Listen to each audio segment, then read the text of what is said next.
Steve, thanks again, mate. So I was just saying there, and I'll bring it to you, it just can't be coincidence, as far as I'm concerned, that Tottenham are conceding the first goal at home in every game so often. There is a problem. Oh, definitely a problem, yeah. It's mentality, I think, because so many times last season we conceded the first goal and then we came back. But we can't just keep doing that because, like this season, we've lost so many games conceding the first goal all the time. Do you know what I mean? We can't keep relying on our ability to get back because at the moment we're just not doing that. And Steve, where are you at with the manager? I want to be Angian. I want to support him, but if it continues, then you just have got to say enough's enough. He's got to go because something's clearly not working. Whether it's the training, and things like that, and during matches as well, it's just something's just not clicking at the moment. So I don't know what it is, but it's getting really, really frustrating. So I thought today, first half, like one of your previous guests said, we played really well, but then in the second half, there was always that. In my mind, I was like, we're going to concede again. We're going to concede again, like we always do. We're not going to see this now. And it proved right again. So, yeah, cool. I'm going to ask you a cynical question here, but do you think there's a chance that if a different manager comes in, suddenly, kind of almost magically, a lot of the players on the treatment table become fit very quickly? Because you do see that at football clubs, and I've read enough kind of ex-footballers' autobiographies to talk about how, players will be more injured when they're not as motivated to play for someone. Yeah, if a new manager came in, yeah, we could see a lot of players coming back, being miraculously fit again, and you'll get that new manager bounce. But then 6 months, a year's time, we could have the same problem again. Results don't start going the way we want them to, training gets tougher, more injuries happen. It just seems like a vicious cycle.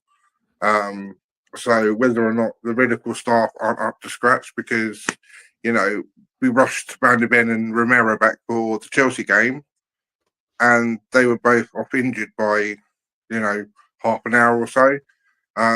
Whereas if we kept them back, we would probably have them back now. So sure up our defence, but yeah, I don't know. I think, like the previous guest said, are they playing for Ange anymore? I don't actually know if they are. So, what do you think Levy will do? What he always does: sack a manager and then try again. But I think the problem is, Levy not putting enough money. Because I read somewhere the other day, I don't know how true this is, but apparently there's only 30 million available for the January transfer, so they're going to be looking at loans. Or free agents, but I don't know how true that is. It could just be online rubbish, but that's what I heard. 30 million. That scans with the amount we tend to spend in January, because usually either we're doing a deal for about 30 million, which is kind of what Dragishin came in for, or we're doing like a loan deal where we'll pay in the summer, which is what we did with Porro when we brought them in earlier. And then Kulusevski and Bentancur, I think, were probably, 30 million together or a bit more. I'm not sure. But saying about us conceding 15 times first goal in the calendar year at home, the last time we actually went a whole season unbeaten at home was the last season at White Hart Lane. So, and what was that, 2017 under Pochettino? We just don't seem to be out even at home. You think, all right, yeah, we'll be okay, but we just don't seem to be doing well at home anymore. Like you said, the stadium was built for to be a fortress, and it's not. Teams come there and think, oh yeah, well, we can get at them. Like Wolves today, I know they've just had a new manager in, but they played really, really well today. Yeah. Muscled across the ball, created chances, and we look like the away team struggling today. Steve, I'm just going to bring in a comment here from George. Thanks for writing in, George. George says, we need to stop this narrative of the players not playing for the manager. It's totally unfounded. Okay, well, listen, the only reason I bring that up, George, and like I said, thank you so much for writing in, is because I don't see the team pressing together all the time, and I see a fair amount of jogging around the pitch going on. Am I seeing that wrong? No.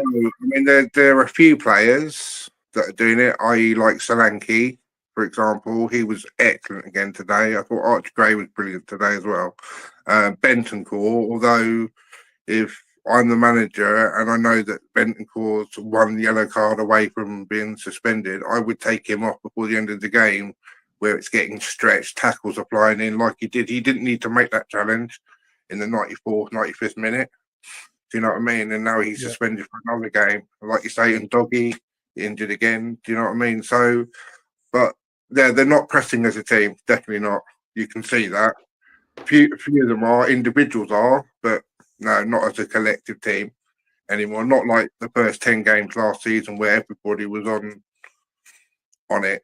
Do you know what I mean? And then, so yeah, I don't think they are playing. They're not. You can see it. Like you said, happened with Mourinho, Conte, to a degree, Pochettino towards the end as well. Do you know what I mean? They just stopped, doing what. Yeah, I guess the main difference, Steve, is that what usually happens at Spurs when the manager's about to go is that the leaks start coming out of the squad, that the players, the training's too tiring and they don't want to play for him anymore, and that doesn't seem to have happened this time. But anyway, Steve, listen, thanks so much for getting in touch and calling in and being part of the show today. Let's speak again after the next one. Cheers.